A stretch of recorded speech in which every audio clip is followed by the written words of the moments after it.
നിങ്ങളുടെ favourite shows ഇനി ഒരിക്കലും മിസ്സാവില്ല. ഇപ്പോൾ C5 കാണും നിങ്ങളുടെ ഫേവറേറ്റ് ഷോ തികച്ചും സൗജന്യമായി.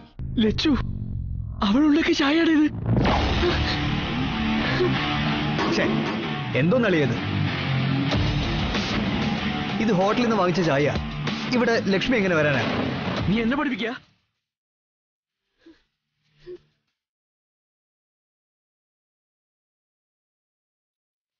ലച്ചു,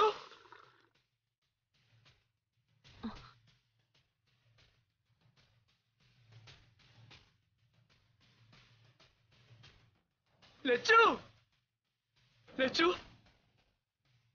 ലച്ചു, ലച്ചു. അളിയ അളിയ അളി എവിടുന്ന് വെറുതെ ഭ്രാന്ത് കാണിക്കരുത്. ഇത് നമ്മുടെ പഞ്ചായത്ത് പെട്ട സ്ഥലമല്ല. വിടാ എന്നെ. ലച്ചു, എന്റെ ലച്ചു ഇവിടെ. ലച്ചു, ലച്ചു. അളിയ അളിയ ഇങ്ങോട്ട് വന്നേ.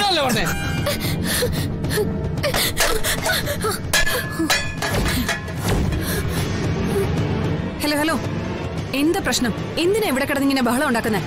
ആരാ ഇപ്പൊ ഈ ചായട്ടത്? എനിക്കുള്ള ഈ ചായട്ട് ആരാന്ന്?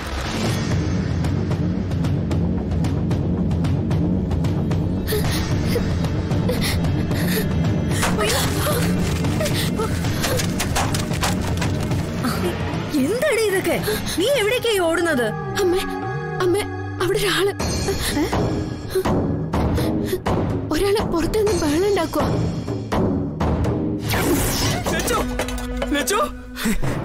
നിന്നെ അവിടെ നിന്നേ.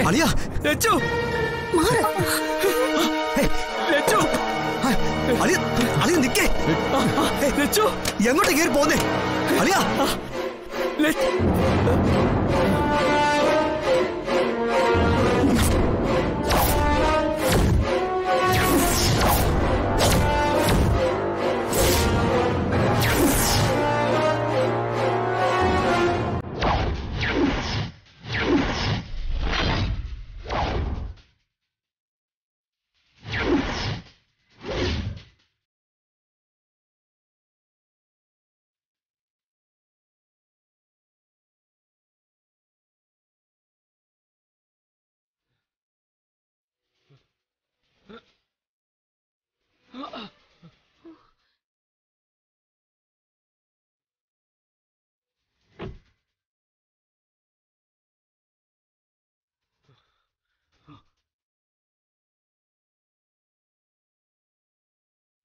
നീ വലിയ പ്രസിഡന്റ് ആണെന്നൊക്കെ മുമ്പ് പറഞ്ഞിട്ടുണ്ട്.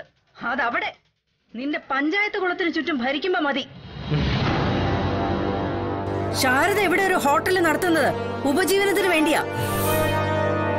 ശാരദയുടെ മക്കളെ കൈവയ്ക്കാനും വീട്ടിലെ ഹോട്ടലിൽ കയറി കളിക്കാനും നോക്കിയാ അരിഞ്ഞു കളയും ഞാൻ.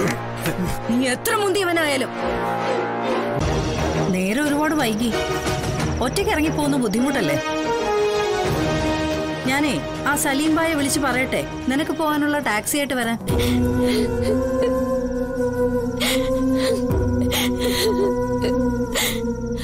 ദേ, ഒരു കരച്ചില് തുടങ്ങി വെക്കേണ്ട നീ. ചായക്കടയിൽ വരുന്നതും പോകുന്നതും ജോലിക്ക് നിൽക്കുന്നതുമായ ഒരുപാട് പെണ്ണുങ്ങളുടെ കണ്ണീരും കഷ്ടപ്പാടും മനസ്സിലാക്കിയിട്ടുള്ളവളാ ഈ ശാരദ. പക്ഷെ നീ ഒരു അടാറൈറ്റുമാണെന്ന് തിരിച്ചറിഞ്ഞത് വൈകിട്ടാ. ഇപ്പൊ ഈ ഒളിച്ചുപോക്കും കൂടെ ആയപ്പോ എന്റെ സംശയം സത്യമായി.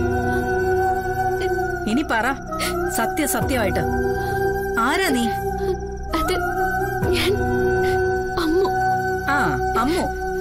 അതായത് ഒരു അനാഥാലയത്തിൽ വളർന്ന് വൃദ്ധ ദമ്പതികൾ ദത്തെടുത്ത് അവരുടെ മരണശേഷം വീണ്ടും അനാഥയായ അമ്മു എന്ന പാവം പെൺകുട്ടി അല്ലേ?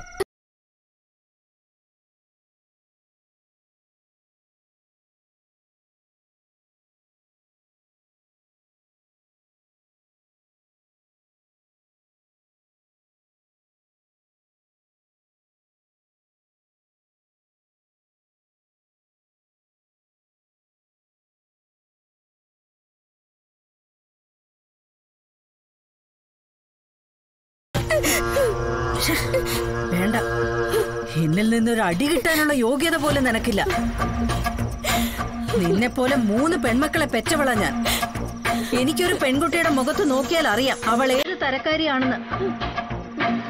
നിന്നെ ആദ്യം കണ്ടപ്പോഴേ എനിക്ക് സംശയം ഉണ്ടായിരുന്നു നിന്റെ നഖത്തിന്റെ ഇടയിൽ വരെ കള്ളത്തനമാണെന്ന്. എന്നിട്ടും എല്ലാ പെണ്ണുങ്ങളും പ്രയോഗിക്കുന്ന ആയുധം കൊണ്ട് തന്നെ നീ ശാരദാമ്മയെ വീഴ്ത്തി.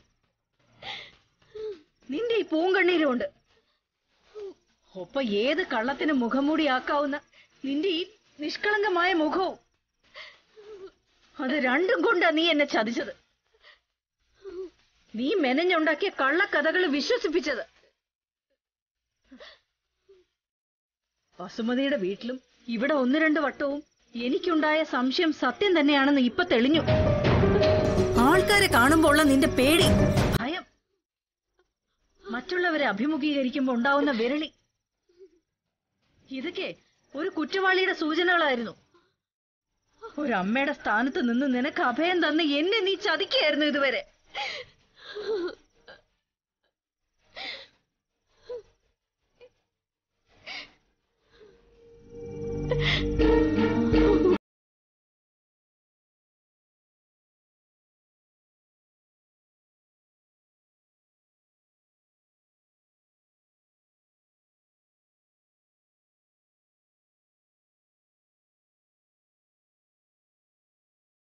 പക്ഷെ അമ്മ എന്നെ ചതിച്ചെന്ന് മാത്രം പറയരുത്. കാരണം എന്റെ മനസ്സിലിപ്പോ അമ്മയ്ക്ക് ദൈവത്തിന്റെ സ്ഥാനം. ദൈവത്തെ ആരെങ്കിലും കബളിപ്പിക്കോ? ഇല്ല. ആ കുറ്റബോധം പേര് ജീവിക്കാൻ വയ്യാത്തതുകൊണ്ടാ ഞാൻ ഇവിടുന്ന് പോവാൻ.